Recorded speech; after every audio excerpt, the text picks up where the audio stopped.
miss me? I miss all of y'all. All y'all girls standing in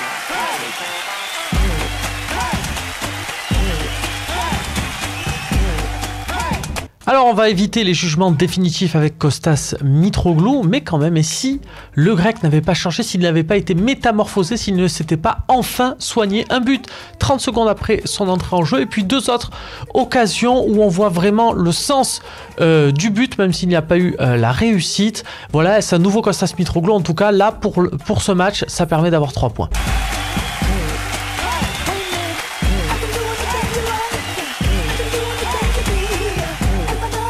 Il sauve les siens à 3 reprises, une fois en première période et puis sur 2 occasions alors que le score était de 1 partout à l'heure de jeu. Steve Mandanda a livré une prestation parfaite où il a aussi rassuré ses coéquipiers dans les dernières minutes sur les ballons aériens. Parfait.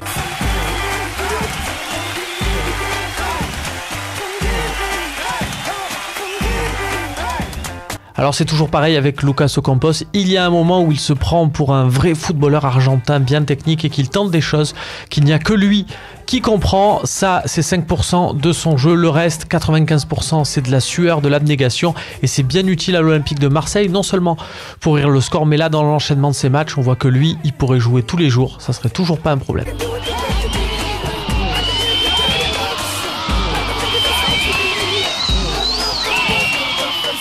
Titulaire aux côtés de Luis Gustavo, André-Franck Zambo-Anguissa n'a pas réussi un grand match. Il a perdu beaucoup de ballons en essayant un peu trop d'orienter le jeu et en oubliant sa qualité première qui était vraiment sur la récupération pure.